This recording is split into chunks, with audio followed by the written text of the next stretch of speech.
എൻ്റെ ജീവിതത്തിലെ ഏറ്റവും മെമ്മറബിൾ മൊമെന്റ്സ് ഐസറിൽ തന്നെയാണ്. ഞാൻ ഐസറിൽ വന്നിട്ടായിരുന്നു ചില ഫെസിലിറ്റീസ് ഒക്കെ ഉപയോഗിച്ചത്. അപ്പോൾ അത്രയും പ്രീമിയർ ഇൻസ്റ്റിറ്റ്യൂട്ട് ആണ് ഐസർ ട്രിവാൻഡ്രം. ഒരു ദിവസത്തെ വൺ ഡേ ഇൻ ലൈഫ് പറയുകയാണെങ്കിൽ sometimes not having a plan is a best plan എന്ന് പറയും. ഇപ്പൊ മാത്തമാറ്റിക്സ് ഉള്ള ഒരാൾ റിസ്ക് മാനേജ്മെന്റിലേക്ക് പോയിട്ടുണ്ട്. റിസർച്ച് തന്നെ പോകണം എന്നില്ല, എല്ലാവരും ഇത് ചെയ്യുന്ന, അപ്പൊ അത് ചെയ്യണം. ആ ഒരു മൈൻഡ് സെറ്റിലേക്ക് പോവാതെ ഫിഫ്ത് ഇയറിൽ ഇപ്പൊ ഫൈനൽ പ്രോജക്ട് ചെയ്തുകൊണ്ടിരിക്കുമ്പോൾ ഈ റിസർച്ചിൽ പോകണം. ഇപ്പൊ നമ്മൾ ഐസറിൽ തന്നെ ഇപ്പൊ പ്ലേസ്മെന്റ് സെല്ല് ഇപ്പൊ സ്റ്റാർട്ട് ചെയ്തിട്ടുണ്ട്. അവിടെ തന്നെ കുറച്ച് റിക്രൂട്ട്മെന്റ്സ് നടന്നിട്ടുണ്ട്. എന്റെ ബാച്ചിൽ തന്നെ TCS പോയ ആൾക്കാരുണ്ട്.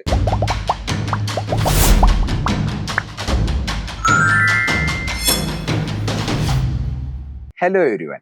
ഇന്ന് നമ്മളുടെ കൂടെ ജോയിൻ ചെയ്യുന്നത് ഐസർ തിരുവനന്തപുരത്ത് നിന്ന് ഗ്രാജുവേഷൻ കംപ്ലീറ്റ് ആക്കിയതിനു ശേഷം ഇപ്പം IIM കാലിക്കറ്റില് MBA പെർസ്യൂ ചെയ്തുകൊണ്ടിരിക്കുന്ന മൂസിൻ മജീദാണ്. അത് നമ്മളുടെ ഈ ഷോയിലേക്ക് നമുക്ക് എല്ലാവർക്കും വെൽക്കം ചെയ്യാൻ മുസിനെ വെൽക്കം ടു അവർ ഷോ. അപ്പം ഐസറിലേക്ക് എല്ലാവരും എത്തുന്നത് റിസർച്ച് അല്ലെങ്കിൽ സയൻസ് പാഷനേറ്റ് ആയതുകൊണ്ടാണ് അല്ലേ? എന്തുകൊണ്ടാണ് മൂസിൻ ഐസർ തന്നെ ചൂസ് ചെയ്യാനുണ്ടായിരുന്ന ഒരു കാരണം? എങ്ങനെയാണ് +2 ശേഷം ഐസറിൽ ജോയിൻ ചെയ്യാം എന്നുള്ളൊരു തോട്ട് ഉണ്ടാവുന്നത്? ഓക്കെ, ആക്ച്വലി സയൻസ് എന്ന് പറഞ്ഞാൽ എന്റെ പണ്ട് മുതലേ ഉള്ള ഒരു താല്പര്യമായിരുന്നു. അതിപ്പോ 10th വരെ നമ്മളിപ്പോ 10th അപ്പൊ നമുക്ക് ഫിസിക്സ് കെമിസ്ട്രി ഒക്കെ കോഴ്സുകളുണ്ട്. അപ്പൊ ആ സമയത്ത് എനിക്ക് മനസ്സിലായി എനിക്ക് ഹ്യൂമാനിറ്റീസോ അല്ലെങ്കിൽ കോമേഴ്സോ അങ്ങനത്തെ കോഴ്സുകളിലേക്ക് പോകാൻ താല്പര്യമില്ല. ഇപ്പൊ ഫിസിക്സ് ആയിരുന്നു എനിക്ക് ഇനീഷ്യൽ സ്റ്റേജസിൽ കുറച്ചുകൂടെ താല്പര്യം. പിന്നെ അത് 11th 12th പഠിക്കുമ്പോൾ നമ്മൾ കെമിസ്ട്രീനോടും എനിക്കൊരു താല്പര്യം തോന്നി തുടങ്ങി, എസ്പെഷ്യലി ഓർഗാനിക്. അപ്പൊ അങ്ങനെയാണ് ഞാൻ സയൻസിലേക്ക് തുടങ്ങിയത്. അങ്ങനെ ഐസറിലേക്ക് കയറിപ്പറ്റി. അപ്പൊ ഐസറിൽ പിന്നെ ഞാൻ ആദ്യത്തെ 2 കൊല്ലം കോഴ്സുകൾ ഉണ്ടായിരുന്നല്ലോ. അപ്പൊ അതില് എനിക്ക് കൂടുതൽ ഐഡിയ കിട്ടി. അങ്ങനെയാണ് ഞാൻ കെമിസ്ട്രിയിലേക്ക് എത്തിപ്പെട്ടത്. അപ്പൊ കെമിസ്ട്രിയാണ് മേജർ ആയിട്ട് ചൂസ് അതെ ചെയ്യുന്നത്. അതെ.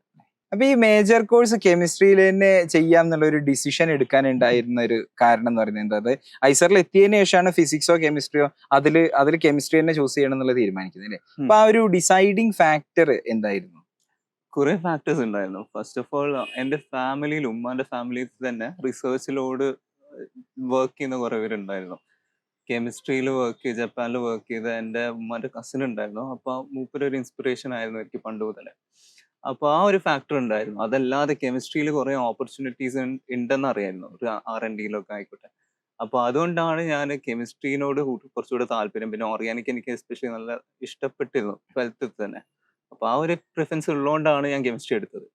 ഇനി ഐസറിലുള്ള ഒരു ഗ്രാജുവേഷന്റെ സമയത്തുള്ള ഒരു എക്സ്പീരിയൻസ് പറയുകയാണെന്നുണ്ടെങ്കിൽ എങ്ങനെയായിരുന്നു ഐസറിലുള്ള സ്റ്റഡീസ് മൂസിൻ ഓഡിയൻസിന് വേണ്ടിയിട്ട് ഡിസ്ക്രൈബ് ചെയ്യുക? ഓക്കെ, ഇത് ഞാൻ 2 ആംഗിളിൽ പറയാം. ഒന്ന് അക്കാഡമിക് വൈസ് പറയുകയാണെങ്കിൽ നല്ല റിഗറസ് പ്രോസസ് ആണ്, കോമ്പറ്റേറ്റീവ് എക്സ്പീരിയൻസ് ആയിരുന്നു. നമുക്ക് നല്ല സ്ട്രക്ചേർഡ് ആയിട്ട് കുറെ കാര്യങ്ങൾ, ഇപ്പോൾ കെമിസ്ട്രി ആയിക്കോട്ടെ ഡെപ്തിലേക്കാണ് നമ്മൾ പോയിക്കൊണ്ടിരുന്നത്. അപ്പോൾ 5 വർഷത്തെ കോഴ്സിൽ ഇപ്പം മേജർ എടുത്തിട്ട് നമുക്ക് അതിലെല്ലാ രീതിയിലും നമ്മളെ പ്രിപ്പയർഡ് ആക്കി റിസർച്ച് ഫീൽഡിലേക്ക് പോകാൻ. പിന്നെ അത് കഴിഞ്ഞിട്ട് നമുക്ക് 1 വർഷത്തെ പ്രോജക്റ്റും കൂടെ ഉണ്ട്. അപ്പൊ നമുക്ക് എന്താണ് ആക്ച്വലി എക്സ്പീരിയൻസ് ചെയ്യാൻ പറ്റും, ഇപ്പൊ റിസർച്ചിലേക്ക് പോകണോ, അതിനുള്ള എല്ലാവിധ ഫെസിലിറ്റീസും നമ്മൾ ഐസറിൽ തന്നിട്ടുണ്ട്. അപ്പൊ അങ്ങനെ നമ്മൾ കോമ്പറ്റേറ്റീവ് ആക്കിയെടുത്തു. പിന്നെ പറയാനുള്ളത് നമ്മളെ ക്യാമ്പസ് ലൈഫ് ആയിരുന്നു. അത് പിന്നെ പറയേണ്ടതില്ല. അത്രയും അടിപൊളി 5 വർഷം. എനിക്ക് എന്റെ ജീവിതത്തിലെ ഏറ്റവും മെമ്മറബിൾ മൊമെന്റ്സ് ഐസറിൽ തന്നെയാണ്.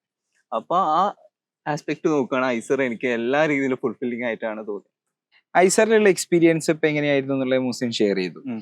ഈ ഐസറിലുള്ള എക്സ്പീരിയൻസ് ഈ ഒരു കാലഘട്ടം എന്ത് ഇമ്പാക്റ്റ് ആണ് മൂസിന്റെ ലൈഫിൽ ഉണ്ടാക്കിയത് എന്നാണ് തോന്നുന്നത്? നമ്മൾ ഈ കോമ്പറ്റേറ്റീവ് ആയിട്ടുള്ള എൻവയൺമെന്റിലൂടെ വന്നതുകൊണ്ട് തന്നെ ഇപ്പൊ MBAക്ക് ജോയിൻ ചെയ്ത ശേഷം തന്നെ അവിടെ നല്ല കോമ്പറ്റേറ്റീവ് ആണ്. പക്ഷെ എന്നാലും അത് എനിക്ക് ഫേസ് ചെയ്യാനുള്ള ഒരു കേപ്പബിലിറ്റി ഉണ്ടാക്കിയെടുത്തത് ഐസറിൽ ഞാൻ പഠിച്ചുകൊണ്ടാണ്. അപ്പോ അതേപോലെ തന്നെ ആ റെസിലിയൻസ്, നമ്മൾ റിസർച്ചിലൊക്കെ വർക്ക് ചെയ്തുകൊണ്ട് എല്ലാ പ്രാവശ്യവും ഒരു എക്സ്പെരിമെന്റ് വർക്ക് ചെയ്യണമെന്നില്ല. അപ്പൊ കുറെ തോൽവികൾ ഇങ്ങനെ കണ്ടാണ് നമ്മൾ എത്തിപ്പെട്ടത്. അപ്പൊ അതുകൊണ്ട് തന്നെ നമ്മൾ ഒരിക്കൽ തോറ്റാൽ പിന്നെ നമുക്ക് പിന്നെ ചെയ്യാനുള്ള ഒരു കേപ്പബിലിറ്റി ഉണ്ടാക്കിയത് ഐസർ. അപ്പൊ ആ രീതിയിൽ നോക്കുകയാണെങ്കിൽ കുറെ കാര്യങ്ങളിൽ എനിക്ക് ഇമ്പാക്ട് ഐസർ കിട്ടിയിട്ടുണ്ട്. ആ ഒരു ഇമ്പാക്ട് തന്നെ അല്ലെങ്കിൽ ആ ഒരു കാര്യങ്ങളൊക്കെ ഇപ്പൊ MBA ലൈഫിൽ ഗുണം ചെയ്യുന്നുണ്ട്. ആക്ച്വലി അപ്പൊ നമുക്കിപ്പോ MBAക്ക് പോവാണെങ്കിലോ എല്ലാം ഇതേപോലെ തന്നെ സക്സസ്ഫുൾ ആവണം എന്നില്ല. ചില കാര്യങ്ങൾ ഡീമോട്ടിവേറ്റിംഗ് ആണ്. പക്ഷെ എന്നാലും നമുക്ക് ബൗൺസ് ബാക്ക് ചെയ്യാനുള്ള ഒരു കപ്പാസിറ്റി ഐസറിൽ നിന്നാണ് എനിക്ക് ലഭിച്ചത്. നമ്മളുടെ കൂടെ ഐസറിന് ഗ്രാജുവേറ്റ് ആയ ആളുകളൊക്കെ സാധാരണ പോകുന്ന ഒരു കരിയർ പാത്ത് എന്ന് പറയുന്നത് അക്കാഡമി അല്ലെങ്കിൽ റിസർച്ച് ആണ്. ഉം. അതിൽ നിന്നൊക്കെ എൻറ്റയർലി ഡിഫറെന്റ് ആയിട്ടുള്ള ഒരു പാത്താണ് മൂസിൻ ചൂസ് ചെയ്തിട്ടുള്ളത്. ഉം. അപ്പൊ ഈ ഒരു കരിയർ ഷിഫ്റ്റ് ആണ് അല്ലെങ്കിൽ ഒരു കരിയർ ഷിഫ്റ്റ് വേണമെന്ന് തീരുമാനിക്കുന്ന ഒരു പോയിന്റ് എങ്ങനെയായിരുന്നു? ഉം. ഇതിപ്പോ നമുക്ക് 5 വർഷത്തെ കോഴ്സിൽ നമുക്ക് പല മൈൻഡ് സെറ്റുകളും ഓരോ ഫീസിൽ വരും. അപ്പൊ എനിക്ക് ഇനീഷ്യൽ സ്റ്റേജസിൽ റിസർച്ചിലേക്ക് പോകാൻ തന്നെയായിരുന്നു എന്റെ ഒരു പ്ലാന്. അതായത് ഐസറിൽ ജോയിൻ ചെയ്യാൻ പോകുന്ന സമയത്തോ അത് ഐസറിൽ ജോയിൻ ഐസറിൽ ചെയ്തതിനു വന്നു ശേഷം? കഴിഞ്ഞിട്ട് Okay. എല്ലാരും പോകുന്നത് കണ്ടിട്ട് എനിക്ക് അങ്ങനെ ഒരു തോട്ട് ഉണ്ടായിരുന്നു ഇനീഷ്യൽ സ്റ്റേജസിൽ. പിന്നെ അത് നമുക്ക് എന്താണെന്ന് പക്ഷെ അറിയില്ലല്ലോ. അപ്പൊ 5th ഇയറിൽ ഒരു പ്രൊജക്ട് ചെയ്യുമ്പോഴാണ് ആക്ച്വലി നമ്മൾ എക്സ്പീരിയൻസ് ചെയ്യുന്നത് ഇതാണ് റിസർച്ച്. അപ്പൊ ആ ഒരു എക്സ്പീരിയൻസിലായിരുന്നു എനിക്ക് മനസ്സിലാക്കാൻ പറ്റിയത് ഇത് എനിക്ക് വേണ്ടതാണോ അല്ലേ. അപ്പൊ അതിനുശേഷം എനിക്കൊരു തോട്ട് ഇങ്ങനെ ഒരു കൺഫ്യൂസ്ഡ് സ്റ്റേറ്റിലായിരുന്നു ഞാൻ ലാസ്റ്റ് ഉള്ളത്. അപ്പൊ ഞാൻ കുറെ നമ്മളെ സീനിയേഴ്സിനോട് സംസാരിച്ചു, പിന്നെ എന്റെ ഫാമിലി തന്നെയുള്ള ആൾക്കാരോട് സംസാരിച്ചു എന്താണ് ചെയ്യണോ വേണ്ടയോ. അപ്പൊ അങ്ങനെ ഒരു അനാലിസിസ് കഴിഞ്ഞപ്പോ എനിക്ക് മനസ്സിലായി എനിക്ക് പറ്റിയൊരു ഫീൽഡ് അല്ലായിരിക്കും. അപ്പൊ അതിനുശേഷമാണ് ഞാൻ ഇങ്ങനെ ഒരു ട്രാൻസിഷൻ MBA നീങ്ങിയത്. അതായത് നമ്മൾ ഐസറിൽ 4 വർഷം പഠിക്കുമ്പോഴും നമ്മുടെ കൂടെ ഉള്ള എല്ലാവരും റിസർച്ചിലേക്ക് പോകുമ്പോൾ അതെ. സ്വാഭാവികമായിട്ടും റിസർച്ച് തന്നെയായിരിക്കും വിചാരിക്കുക. ആക്ച്വലി നമ്മൾ റിസർച്ച് എന്താന്ന് എക്സ്പീരിയൻസ് ചെയ്യാൻ പോകുന്നത് ഫൈനൽ ഇയറിലാണ്. ആ അപ്പോഴാണ് ഒരു നമുക്ക് എക്സ്പീരിയൻസ് കിട്ടിയോണ്ട് മാത്രമാണ് ഞാൻ അങ്ങനെ ഒരു തീരുമാനത്തിലേക്ക് എത്തിപ്പെട്ടത്. അപ്പൊ ആ ഒരു എക്സ്പീരിയൻസ് കിട്ടുമ്പോഴും മൂസിന്റെ മുന്നിൽ ഈ റിസർച്ച് അല്ല എന്നുള്ള തീരുമാനം എടുത്തു. ഉം. പക്ഷേ റിസർച്ച് അല്ലാതെ ഒരുപാട് ഫീൽഡുകൾ ഉണ്ട്, അതെ. ഡൈവേഴ്സ് ആയിട്ടുള്ള ഫീൽഡുകൾ ഉണ്ട്. അപ്പം അതിൽ സ്പെസിഫിക്കലി MBA തന്നെ പെർസ്യൂ ചെയ്യാം എന്ന്, അതും MBA എടുത്തത് ഇന്ത്യയിലെ തന്നെ ഏറ്റവും റെപ്യൂട്ടഡ് ആയിട്ടുള്ള കോളേജുകളാണ് IIMs. ഉം. IIM കാലിക്കറ്റിലാണ്. MBA എന്തുകൊണ്ട് ചൂസ് ചെയ്തു? അതുപോലെ തന്നെ എന്തുകൊണ്ട് IIM കാലിക്കറ്റ് ചൂസ് ചെയ്തു എന്ന് ചോദിച്ചാൽ എന്തായിരിക്കും പറയുക? MBA എടുക്കാൻ എനിക്ക് ഒരു തോട്ട് വരാനുള്ള കാരണം എന്റെ ഫാമിലി ഓൾറെഡി ബിസിനസ്സിലുള്ളതാ. അവര് ബിൽഡേഴ്സ് ആണ് കോഴിക്കോട്. അപ്പൊ ആ ഒരു എക്സ്പോഷർ ആദ്യം ഉണ്ടായിരുന്നു. ആ ക്യൂരിയോസിറ്റി ഉണ്ട് എന്താണ് ഈ MBA കൊണ്ടുള്ള ഗുണം, പിന്നെ എന്താ ഓൾറെഡി ആ തോട്ട് പ്രോസസ് ഉണ്ടായിരുന്നു എനിക്ക്. അപ്പൊ അങ്ങനെയാണ് ഞാൻ MBA പറ്റി കൂടുതൽ പഠിക്കുന്നതും. പിന്നെ വേറൊരു കാര്യം നടന്നതെന്ന് വെച്ചാൽ 2020 നമ്മൾ ലോക്ക്ഡൌണിന്റെ ടൈമില് എനിക്ക് ഈ സ്റ്റോക്ക് മാർക്കറ്റിനോട് ഒരു താല്പര്യം വന്നിരുന്നു. ആ സമയത്തായിരുന്നു ഷാരിഖ് ഷംസുദ്ദീനൊക്കെ ക്ലിക്ക് ആയിരുന്നത്. അപ്പൊ ആ ഒരു ഇൻസ്പിറേഷൻ കൂടെ കിട്ടിയിട്ട് ഞാൻ കുറെ സ്റ്റോക്ക് മാർക്കറ്റിനെ കുറിച്ചും പിന്നെ അതേപോലെ ബിസിനസിനെ പറ്റിയൊക്കെ പഠിക്കുന്നുണ്ടായിരുന്നു.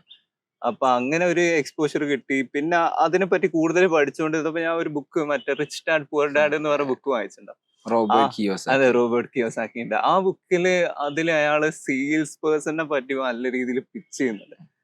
അപ്പോ ആ ഒരു ഇമ്പാക്ട് ആ ഒരു ഇൻസ്പിറേഷൻ കൊണ്ട് ഞാൻ സെയിൽസിലേക്ക് ഇറങ്ങണം എന്ന് എനിക്കൊരു ആഗ്രഹം ഉണ്ടായിരുന്നു കോളേജ് കഴിഞ്ഞപ്പോൾ ഒരു എക്സ്പോഷറിന് വേണ്ടിയിട്ട്.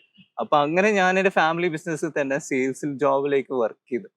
അപ്പൊ അവിടുന്ന് ഒരു ഇത് കിട്ടി. എനിക്ക് തോന്നി എനിക്ക് കിട്ടിയ എക്സ്പീരിയൻസ് ഇപ്പൊ ഐസറിൽ പഠിച്ച ഒരു എക്സ്പീരിയൻസിനേക്കാൾ കുറച്ചുകൂടി ഫുൾഫില്ലിംഗ് ആയിട്ട് എനിക്ക് തോന്നിയത് ഇതായിരുന്നു.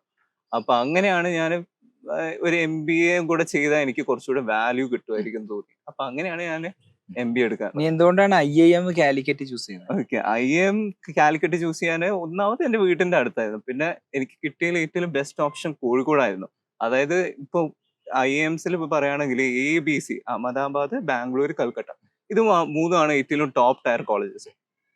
പിന്നെ പറയുകയാണെങ്കിൽ ബ്ലാക്കീസ് എന്ന് പറയും. ബ്ലാക്കീസ് ആണ് ഓൾഡ് IIMs. അതിൽ വരിക ബാംഗ്ലൂർ, ലക്നൗ, അഹമ്മദാബാദ്, കൽക്കട്ട, കോഴിക്കോട്, ഇന്ദോർ ഈ 6 കോളേജസ്. അപ്പൊ ഇതില് ഇതിപ്പോ ABC കിട്ടില്ലായിരുന്നെങ്കിൽ എനിക്ക് എന്റെ ബെസ്റ്റ് ഓപ്ഷൻ എന്തായാലും കോഴിക്കോടായിരുന്നു, അടുത്തായിരുന്നു. അപ്പൊ അതുകൊണ്ടാണ് ഞാൻ കോഴിക്കോട് എടുത്തത്. ഇപ്പൊ മൂസിൻ IIM കാലിക്കറ്റിൽ MBA ഫസ്റ്റ് ഇയർ ആണ്. അപ്പൊ എങ്ങനെയാണ് ഈ MBAന്റെ ഒരു സ്റ്റഡീസ് ഒക്കെ മുന്നോട്ട് പോകുന്നത്? എത്രത്തോളം അതിന്റെ അക്കാഡമിക്സ് ഒക്കെ എങ്ങനെയാണ്? അതുപോലെ തന്നെ അക്കാഡമിക്സിനെ ഏതെങ്കിലും രീതിയിൽ ഐസറിലുള്ള ഒരു ട്രെയിനിങ് ഗുണം ചെയ്യുന്നതായിട്ട് തോന്നുന്നുണ്ടോ? ഓക്കെ, ഇപ്പൊ MBA പറയുകയാണെങ്കിൽ നല്ല റിഗറസ് പ്രോസസ് ആണ്. ആദ്യത്തെ 3 മാസം നമ്മളെ എസ്പെഷ്യലി ടൈം മാനേജ്മെന്റും പിന്നെ അതേപോലെ പേഴ്സണലി കുറെ കാര്യങ്ങൾ ഡെവലപ്പ് ചെയ്യാനുള്ള ഒരു എക്സ്പീരിയൻസ് ആണ് തന്നുകൊണ്ടിരിക്കുന്നത്. അപ്പോ എന്റെ ഒരു ദിവസത്തെ 1 ഡേ ഇൻ ലൈഫ് പറയുകയാണെങ്കിൽ ഇപ്പൊ ഇന്ന് തന്നെ എനിക്ക് 3 കേസ് കോമ്പറ്റീഷൻസ് ചെയ്യാനുണ്ട്. അതേപോലെ അതേ സമയത്ത് നാളെ രാവിലത്തേക്ക് വെക്കാനും 3-4 അസൈൻമെന്റ്സ് ഉണ്ട്. പിന്നെ അതിന്റെ ഇടയ്ക്ക് നമുക്ക് കുറെ വേറെ എക്സ്ട്രാ കരിക്കുലർ ആക്ടിവിറ്റീസ് ചെയ്യണമെങ്കിലും അത് നമ്മൾ ഇതിന്റെ ഇടയ്ക്ക് തന്നെ സമയം കണ്ടെത്തണം. അപ്പൊ അത്രയും റിഗറസ് ആയിട്ടാണ് കാര്യങ്ങൾ നീക്കൊണ്ടിരിക്കുന്നത്. പ്ലേസ്മെന്റ്സിന്റെ പരിപാടി എല്ലാം ഉണ്ട്. അപ്പൊ ഇങ്ങനെ ഒരു ടൈറ്റ് സ്കെഡ്യൂൾ ഉണ്ടായിട്ട് നമുക്ക് മാനേജ് ചെയ്യാനുള്ള ഒരു കേപ്പബിലിറ്റി ഉണ്ടാക്കിയെടുത്തത് ഐസല്ല. നമുക്ക് അവിടെയും ഇതേപോലെ തന്നെ കുറെ കാര്യങ്ങൾ ഒരുമിച്ച് ചെയ്യേണ്ടി വന്നിട്ടുണ്ട്. അപ്പൊ അതൊക്കെ നമ്മൾ ആ എക്സ്പോഷർ ഓൾറെഡി എനിക്ക് കിട്ടിയത് കൊണ്ട് എനിക്ക് ഇവിടെ അത് ഇൻപുട്ട് ചെയ്യാൻ പറ്റുന്നുണ്ട് ഒരു രീതിയിൽ. അപ്പൊ ഈ ഐസറിലുള്ള ട്രെയിനിങ് ഏതെങ്കിലും രീതിയിൽ ഈ MBA സ്റ്റഡീസിൽ ലിവറേജ് ചെയ്യാൻ പറ്റും, അതിനെ കോംപ്ലിമെന്റ് ചെയ്യാൻ പറ്റും എന്ന് തോന്നുന്നുണ്ട്? എന്തെങ്കിലും ഒരു അഡ്വാൻറ്റേജ് ഉള്ളതായിട്ട് തോന്നിയിട്ടുണ്ട്? നമ്മൾ ഈ സയൻസ് ബാക്ക്ഗ്രൗണ്ടിൽ നിന്ന് വരുന്നതുകൊണ്ട് നമുക്ക് ഓൾറെഡി ഈ അനാലിറ്റിക്കൽ ചിന്താഗതി നമുക്ക് വന്നിട്ടുണ്ട്. അതായത് നമുക്ക് എന്ത് ഒരു സിറ്റുവേഷൻ കണ്ടാലും എന്തുകൊണ്ട് എന്റെ റൂട്ട് കോസ് കണ്ടുപിടിക്കാൻ നോക്കും. അത് നമ്മൾ ഈ MBAക്ക് വന്നാൽ നമുക്ക് കുറെ കേസ് സ്റ്റഡീസ് ഉണ്ട്. അപ്പൊ അവിടെ നമ്മൾ എന്താണ് ഇതിന്റെ ആ റൂട്ടിൽ എന്താണ് ഈ പ്രശ്നം, എന്താണ് സിറ്റുവേഷൻ ഒക്കെ നമുക്ക് അനലൈസ് ചെയ്ത് അത് ബ്രേക്ക് ഡൗൺ ചെയ്തിട്ട് അനലൈസ് ചെയ്യാനുള്ള ഒരു കപ്പാസിറ്റി ഉണ്ടാക്കിയെടുത്ത് ആ റിസർച്ച് മൈൻഡ് സെറ്റിലൂടെ വന്നുകൊണ്ടാണ്. അപ്പൊ ആ ഒരു കേപ്പബിലിറ്റി ഉണ്ടാക്കിയെടുത്തത് ഐസർത്തെ ഒരു സ്കില്ലായിട്ട് ഞാൻ പറയും. പിന്നെ അതേപോലെ അനലൈസ് ചെയ്യാൻ ഇപ്പൊ കുറെ ഡേറ്റ തന്നാലും നമുക്ക് ഇപ്പൊ ഓൾറെഡി അതിന്റെ ഒരു എക്സ്പീരിയൻസും ഐസറിൽ തന്നെ കിട്ടിയിട്ടുണ്ട്. കുറെ ഡേറ്റ നമ്മൾ കുറെ സയന്റിഫിക് ഡാറ്റ അതെ അനലൈസ് ചെയ്ത് അനലൈസ് ചെയ്ത് റിസർച്ച് പേപ്പേഴ്സ് വായിച്ച് എല്ലാം കമ്പയർ ചെയ്ത് നമ്മൾ അനലൈസ് ചെയ്യണം. അതേപോലെ തന്നെ ഇവിടെ നമുക്ക് കുറെ കേസ് സ്റ്റഡീസ് ഇപ്പൊ മാർക്കറ്റിങ്ങിലൊക്കെ ഇവിടെ അവർ ചെയ്തതും മറ്റേ വേറെ കമ്പനി ചെയ്തതും ഇതൊക്കെ അനലൈസ് ചെയ്തിട്ട് നമ്മൾ എല്ലാം കൂടെ മേർജ് ചെയ്തിട്ടായിരിക്കും ഒരു ഔട്ട്പുട്ട് കുറച്ചും കൂടെ കൊടുക്കുന്നത്. നമ്മൾ നമ്പേഴ്സുമായിട്ട് ഫെമിലിയർ ആയിട്ടുണ്ട്. നമ്പേഴ്സ് ആയിട്ട് എക്സാക്ട്ലി ഫെമിലിയർ ആയിട്ടുണ്ട്.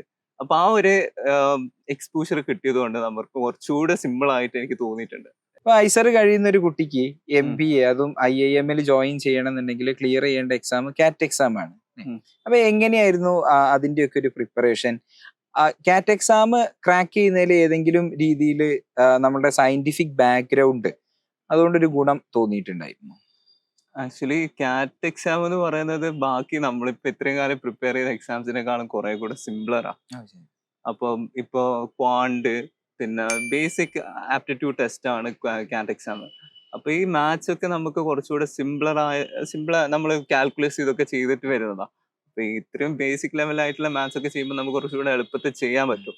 ആ ഒരു കപ്പാസിറ്റി ഉണ്ട്. പിന്നെ എല്ലാ ക്വസ്റ്റ്യൻ നമുക്ക് ടൈം മാനേജ്മെന്റ് ആണ് വേറൊരു ആസ്പെക്ട് ഈ കാറ്റ് എക്സാമിന്. അപ്പൊ നമ്മളും ഇതേപോലെ തന്നെ ക്വസ്റ്റ്യൻസ് കണ്ടത് കൊണ്ടും നമുക്ക് ഇപ്പൊ ഉണ്ടായ എക്സാംസിലൊക്കെ ചിലപ്പോൾ എല്ലാ ക്വസ്റ്റ്യൻസ് ചെയ്യാനുള്ള സമയം ഉണ്ടാവില്ല. അപ്പൊ അതിനൊക്കെ നമ്മൾ ഓൾറെഡി പ്രിപ്പയർഡ് ആയിട്ടുണ്ട്. ഇപ്പൊ ഏത് ക്വസ്റ്റ്യൻസ് സെലക്ട് ചെയ്യണം, അപ്പൊ അതൊക്കെ നമുക്ക് ഓൾറെഡി അറിയാവുന്നതുകൊണ്ട് അതേപോലെ നമുക്ക് ഇവിടെയും കാറ്റ് എക്സാമിന് ഇൻപുട്ട് ചെയ്തിട്ട് നമുക്ക് റിസൾട്ട് ഉണ്ടാക്കാൻ പറ്റും. ഈ കാറ്റ് എക്സാമിന് എത്ര കാലത്തെ ഒരു പ്രിപ്പറേഷൻ വേണ്ടി വന്നിട്ടുണ്ട്? കാറ്റ് എക്സാം ഞാൻ ആക്ച്വലി ഒരു 6 മാസം ഫോക്കസ് ചെയ്തിട്ട് പറയുകയാണെങ്കിൽ ആകെ 2 മാസം ഞാൻ പ്രിപ്പയർ ചെയ്തിട്ടുള്ളൂ.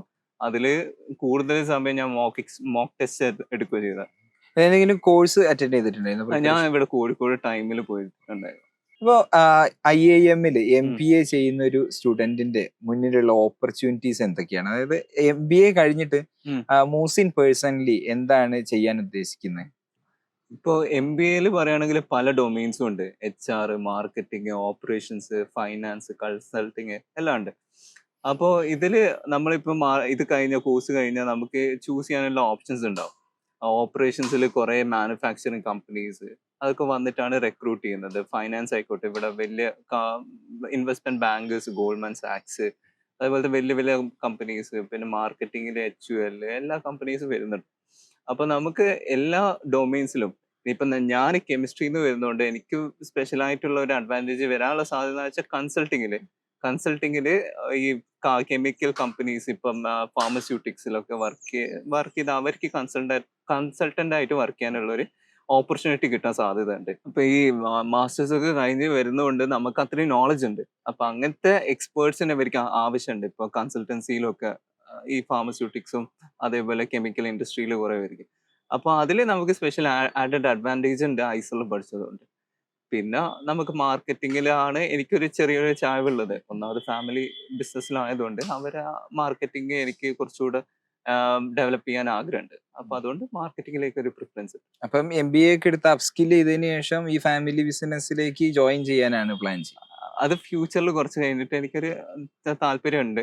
എന്തായാലും ഡിസൈഡഡ് അല്ല. ഇപ്പൊ ഞാൻ വിചാരിക്കുന്ന എന്റെ പേഴ്സണലി കുറച്ച് കാര്യങ്ങൾ ഡെവലപ്പ് ചെയ്യാനുണ്ട്. അതുകൊണ്ട് എനിക്ക് പുറത്ത് കുറച്ച് എക്സ്പോഷർ കിട്ടി കഴിഞ്ഞിട്ട് പിന്നെ ബാക്കി പിന്നെ ആലോചിക്കാന്നാണ് വിചാരിച്ചത്. പൊതുവെ ഈ ആളുകള് ഐസർ എന്ന് പറഞ്ഞ സ്ഥാപനത്തിനെ കാണുന്നത് റിസർച്ചിന് പോവാൻ വേണ്ടിയിട്ടുള്ള ഒരു ബഡ്ഡിംഗ് സയന്റിസ്റ്റുകൾ ഉണ്ടാക്കുന്ന സ്ഥലം എന്നുള്ളതാണ് മനസ്സിലാക്കുന്നത്. അപ്പൊ റിസർച്ച് മാത്രമാണ് ഓപ്പർച്യൂണിറ്റീസ് എന്നാണ് പല പാരന്റ്സ് ആണെങ്കിലും അല്ലെങ്കിൽ ഐസർ ആസ്പിറൻസ് ആണെങ്കിലും ധരിച്ചു വെച്ചിട്ടുള്ളത്. അപ്പം മൂസിൻ ഈ റിസർച്ച് അല്ലാതെ വേറൊരു ഫീൽഡിലേക്ക് പോയ ആളാണ്. ഉം. അപ്പൊ ആ ഒരു രീതിയിലാണ് ഞാൻ ചോദ്യം ചോദിക്കുന്നത്. ഉം. അതായത് ഐസർ കഴിഞ്ഞതിന് ശേഷം അതർ ദാൻ റിസർച്ച് ഉം. എന്തൊക്കെ ഓപ്പർച്യൂണിറ്റീസ് ഉണ്ട് എന്നാണ് മൂസിൻ കരുതുന്നത്? അത് സത്യം പറഞ്ഞാൽ തെറ്റായ ഒരു ചിന്താഗതിയാ. എന്റെ ബാച്ചിൽ തന്നെ എടുക്കുകയാണെങ്കിൽ കുറെ പേര് വേറെ വേറെ ഫീൽഡിൽ പോയിട്ടുണ്ട്. അതായത് ഇപ്പൊ മാത്തമാറ്റിക്സ് ഉള്ള ഒരാള് റിസ്ക് മാനേജ്മെന്റിലേക്ക് പോയിട്ടുണ്ട്. റിസർച്ച് തന്നെ പോകണം എന്നില്ല.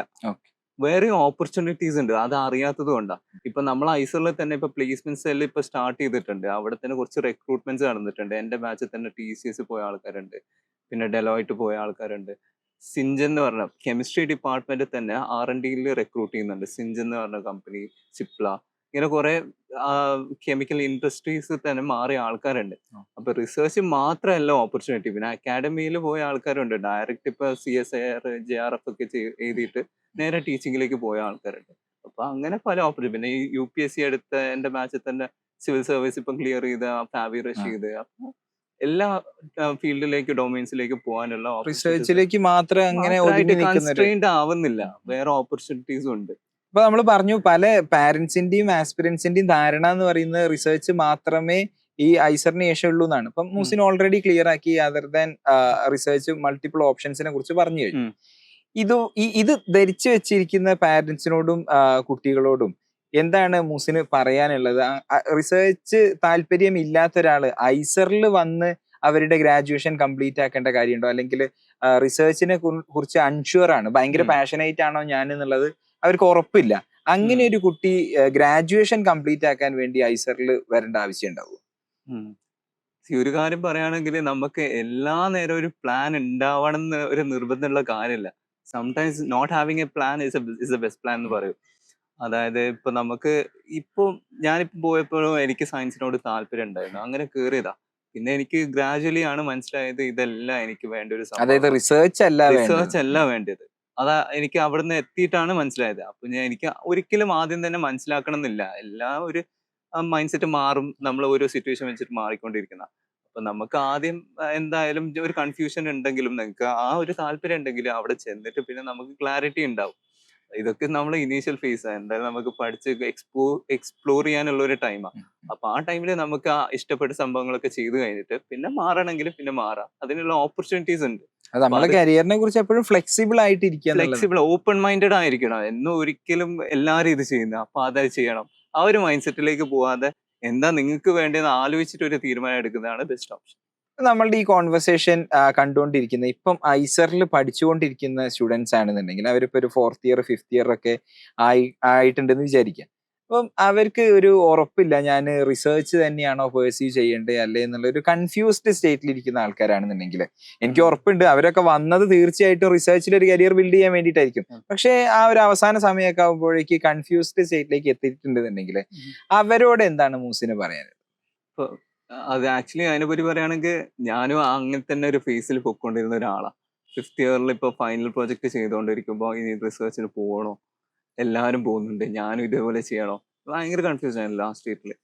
അപ്പോൾ ഞാൻ പിന്നെ ലാസ്റ്റ് മനസ്സിലാക്കിയൊരു കാര്യം, എല്ലാവരും ചെയ്തിട്ട് എനിക്ക് എന്ത് എഫക്റ്റ് ഉണ്ടാവുക, എന്ത് ഇമ്പാക്ട് ഉണ്ടാക്കാനാണെന്നാണ്. അപ്പൊ എൻ്റെ ഒരു ആഗ്രഹം തന്നെയാണ് ഞാൻ ആ സമയത്ത് പ്രയോറിറ്റൈസ് ചെയ്തത്. ഇപ്പൊ ഞാൻ അതേപോലെ ഇതിൽ വർക്ക് ചെയ്ത് ഇപ്പൊ റിസർച്ചിൽ പോയ ആൾക്കാരോട് സംസാരിച്ചു. അപ്പൊ അവരൊക്കെ പറഞ്ഞൊരു കാര്യം എന്ന് വെച്ചാൽ അതിനോട് പാഷനറ്റ് ആയിരിക്കണം. അല്ലാതെ പിയർ പ്രഷറിന്റെ ഭാഗമായിട്ട് പ്രഷറിൽ പോയിട്ട് കാര്യമില്ല. അവിടെ എത്തിയിട്ട് നമ്മൾ ഓൾറെഡി ആ 5th ഇയറിൽ എക്സ്പീരിയൻസ് ചെയ്തതാണ് നമുക്ക് എത്ര ഇൻപുട്ട് കൊടുക്കാൻ പറ്റുന്നത്. ആ ഒരു പാഷൻ ഉണ്ടെങ്കിൽ മാത്രമേ നമുക്ക് എന്തെങ്കിലുമൊക്കെ ചെയ്തെടുക്കാൻ പറ്റും. അപ്പോൾ ആ ഒരു അണ്ടർസ്റ്റാൻഡിങ് ആദ്യം എനിക്ക് 5th ഇയറിൽ മനസ്സിലാക്കാൻ പറ്റിയതുകൊണ്ട് എനിക്ക് ഞാൻ അങ്ങനെ ഒരു ഡിസിഷൻ എടുത്ത് എനിക്കിപ്പോ ഇതിലേക്കല്ല പോകേണ്ടത്. അപ്പൊ എനിക്കും അവരോട് പറയാനുള്ളത് അതേപോലെ നിങ്ങൾക്കിപ്പം അതിനെപ്പറ്റി ഒരു പൂർണ്ണ ധാരണ ഇല്ലെങ്കിൽ നിങ്ങൾക്ക് വേണമെങ്കിൽ വേറൊരു പ്രൊജക്റ്റോ എന്തെങ്കിലുമൊക്കെ ചെയ്തിട്ട് അതിനോട് ആക്ച്വലി പാഷനറ്റ് ഞാൻ പറയാം എക്സ്പ്ലോർ ചെയ്യാൻ കുറച്ചുകൂടെ കാര്യങ്ങൾ എക്സ്പ്ലോർ ചെയ്തിട്ട് അതിലേക്കാണ് പോകേണ്ടതെന്ന് ഫൈനലി നിങ്ങൾക്ക് ഒരു തോട്ട് പ്രോസസ് വന്നു കഴിഞ്ഞാൽ മാത്രം പോയാൽ മതി. പിന്നെ വേറെ ഓപ്പർച്യൂണിറ്റീസിനെ കുറിച്ചൊക്കെ അതേ സമയത്ത് തന്നെ മനസ്സിലാക്കുക. അതെ അത് അതിന് പറ്റിയൊരു ടൈമാണ് 5th ഇയർ കഴിയുമ്പോൾ ഉള്ളത്. അപ്പൊ ആ സമയത്ത് എല്ലാ കാര്യങ്ങളും ഇപ്പൊ വേറെ എന്തൊക്കെ ഓപ്പർച്യൂണിറ്റീസ് ഉണ്ട് അതൊക്കെ നമുക്ക് ആ ടൈമിൽ എത്തുമ്പോൾ തന്നെ മനസ്സിലാവും. എല്ലാ ഓപ്പർച്യൂണിറ്റീസ് എന്തൊക്കെ ഉണ്ട്. അപ്പൊ അതിലേക്കൊക്കെ എക്സ്പ്ലോർ ചെയ്യാം, എന്നിട്ട് നമുക്ക് ഡിസൈഡ് ചെയ്യാം. ഇപ്പൊ നമ്മളുടെ കോൺവെർസേഷൻ കേട്ടുകൊണ്ടിരിക്കുന്ന ഐസർ ആസ്പിറൻസിനുണ്ട്, ഐസറിലൊക്കെ ജോയിൻ ചെയ്യാൻ ആഗ്രഹിക്കുന്ന കുട്ടികൾ, സ്കൂളിലൊക്കെ പഠിച്ചുകൊണ്ടിരിക്കുന്ന കുട്ടികളുണ്ട്. എന്ത് അഡ്വൈസ് ആണ് മൂസിന് കൊടുക്കാനുള്ളത്? അതായത് എങ്ങനത്തെ കൈൻഡ് ഓഫ് കുട്ടികളാണ് ഐസറിൽ ജോയിൻ ചെയ്യേണ്ടത് എന്നാണ് മൂസി വിചാരിക്കുന്നത്? എങ്ങനത്തെ സ്റ്റുഡൻസ് ഇതിലേക്ക് വരണ്ടേ എന്നുള്ള ചോദ്യത്തിന് ഞാൻ പറയാം, എന്തായാലും സയൻസിനോട് ഇൻട്രസ്റ്റ് ഉള്ള ആൾക്കാർ.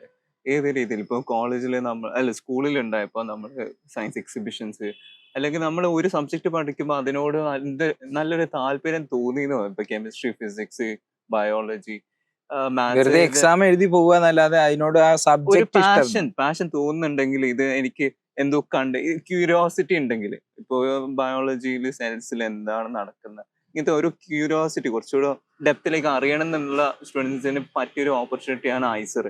അത് നമുക്ക് എല്ലാ രീതിയിലും ഇപ്പൊ ഡെപ്ത് ഗ്രൗണ്ട് റൂട്ട് ലെവൽ മുതൽ നമ്മൾ ബിൽഡ് ചെയ്തെടുക്കുന്ന ഒരു സ്ഥാപനമാണ് ഐസർ. അപ്പൊ അതിനുള്ള എല്ലാ ഫെസിലിറ്റീസും നമ്മള് ഇന്ത്യയിൽ തന്നെ ഏറ്റവും ബെസ്റ്റ് പുതിയ ഇൻസ്റ്റിറ്റ്യൂട്ട് കൂടെ ആയതുകൊണ്ട് ഐസർ ട്രിവാൻഡ്രം എസ്പെഷ്യലി എല്ലാ പുതിയ ഫെസിലിറ്റീസും കൊടുക്കുന്നുണ്ട്. അപ്പോൾ ഞാൻ ഇവിടെ NIT കാലിക്കറ്റ് തന്നെ ചെറിയൊരു ഇന്റേൺഷിപ്പ് ചെയ്തപ്പോൾ അവിടുത്തെ പ്രോജക്റ്റിന് വരെ എനിക്ക് ചില കാര്യങ്ങളിൽ ഇപ്പോൾ അസസ് ചെയ്യാനൊക്കെ ഞാൻ ഐസറിൽ വന്നിട്ടായിരുന്നു ചില ഫെസിലിറ്റീസ് ഒക്കെ ഉപയോഗിച്ചത്. അപ്പോൾ അത്രയും പ്രീമിയർ ഇൻസ്റ്റിറ്റ്യൂട്ട് ആണ് ഐസർ ട്രിവാൻഡ്രം. അപ്പോൾ അങ്ങനത്തെ കുറെ ആസ്പെക്ട്സ് നമ്മൾ ഐസറിൽ പോകുമ്പോൾ കിട്ടും. ഇനി നമ്മളുടെ ഈ കോൺവെർസേഷൻ വൈൻഡ് അപ്പ് ചെയ്യുന്നതിന്റെ മുന്നേ നമ്മുടെ ഓഡിയൻസിനോട്, അതായത് ഓഡിയൻസ് ആരാന്നുള്ളത് ഞാൻ ഓൾറെഡി പറഞ്ഞു കഴിഞ്ഞു, ഐസർ ആസ്പിറൻസ് അവരുടെ പാരന്റ്സ് ഒക്കെ ആയിരിക്കും കണ്ടുകൊണ്ടിരിക്കും. അപ്പൊ ഈ ഓഡിയൻസിനോട് ഷെയർ ചെയ്യാനുള്ള ഒരു ഫൈനൽ തോട്ട്, അല്ലെങ്കിൽ നമ്മളുടെ ഈ ഒരു കോൺവെർസേഷന്റെ ഒരു ടേക്ക് അവേ മെസ്സേജ് എന്ന് പറയുന്നത് അങ്ങനെ ഷെയർ ചെയ്യുകയാണെങ്കിൽ മൂസിന് എന്താ നമ്മുടെ ഓഡിയൻസിനോട് ഷെയർ ചെയ്യാൻ? ഇതിന്റെ ഒരു ആക്ച്വാലിറ്റി എന്ന് പറഞ്ഞാല് ഈ ഐസർ എന്ന് പറയുന്ന ഒരു റിസർച്ച് ഇൻസ്റ്റിറ്റ്യൂട്ടാണ്. അപ്പോൾ റിസർച്ചിനോട് താല്പര്യമുള്ള സ്റ്റുഡൻസിനെ പ്രിപ്പയർ ചെയ്യുന്ന ഒരു ഇൻസ്റ്റിറ്റ്യൂഷൻ ആണ്. അപ്പോൾ അതിലേക്ക് താല്പര്യമുള്ള ആൾക്കാർക്ക് ഏറ്റവും ബെസ്റ്റ് ഓപ്പർച്യൂണിറ്റിയാണ് ഐസർ കൊടുക്കുന്നത്. അപ്പോൾ അതുകൊണ്ട് ആ ഒരു ആംഗിളിലേക്ക് പോകുന്നത്, അതായത് റിസർച്ചിലേക്ക് പോകാൻ താല്പര്യമുള്ള സ്റ്റുഡൻസിന് കുറച്ചുകൂടെ ഒരു എളുപ്പ വഴിയാണ് ഐസർ. ബഡ്ഡിംഗ് സയന്റിസ്റ്റുകൾ ഉണ്ടാക്കുന്ന ബഡ്ഡിംഗ് സയന്റിസ്റ്റുകളെ ഉണ്ടാക്കാൻ ഉള്ള ഒരു ഇൻസ്റ്റിറ്റ്യൂട്ട് ആയതുകൊണ്ട് തന്നെ നമുക്ക് പുറത്ത് വിദേശത്തേക്കൊക്കെ പോയിട്ട് റിസർച്ച് പിന്നെയും ഇപ്പൊ PhD ഒക്കെ ചെയ്യാനുള്ള ഓപ്പർച്യൂണിറ്റീസ് കൂടുതൽ ഐസറിൽ പോയാൽ കിട്ടും. അപ്പൊ അതിന് ഏറ്റവും ബെസ്റ്റ് ഓപ്പർച്യൂണിറ്റി ഇപ്പൊ ഇന്ത്യയിൽ ഐസേഴ്സ് തന്നെയാണ്, ഐസേഴ്സും IISc. പിന്നെ പറയുകയാണെങ്കിൽ വേറെയും ഓപ്പർച്യൂണിറ്റീസ് ഉണ്ട് നമുക്ക് ഇപ്പൊ ഒരു R&Dയിൽ പോകാനാണെങ്കിൽ, അല്ലെങ്കിൽ ഒരു കരിയർ ഇപ്പോൾ കൺസൾട്ടൻസി അല്ലെ ടീച്ചിങ് അങ്ങനത്തെ കാര്യങ്ങളിലേക്ക് പോകാനും ഐസർ നമ്മളെ നല്ല രീതിയിൽ ഹെൽപ്പ് ചെയ്യും. ഇപ്പൊ ഞാൻ ആര് വരണം എന്ന് പറഞ്ഞു, ഇനിയിപ്പോ ആര് വരരുത് എന്ന് കൂടെ പറയുകയാണെങ്കിൽ, നമുക്കിപ്പോ ഈ 12th കഴിഞ്ഞിട്ട് എന്തെങ്കിലും ഒരു ജോലിക്ക് പോകണം, എന്തെങ്കിലും ഒരു ഫീൽഡിലേക്ക് പോകണം എന്ന് പറഞ്ഞ് നിൽക്കുന്ന ഒരാൾക്ക് ഇപ്പൊ ഐസറിലേക്ക് വരുന്നത് കൊണ്ട് കൂടുതൽ കൺഫ്യൂഷൻ ഉണ്ടാക്കുകയുള്ളൂ.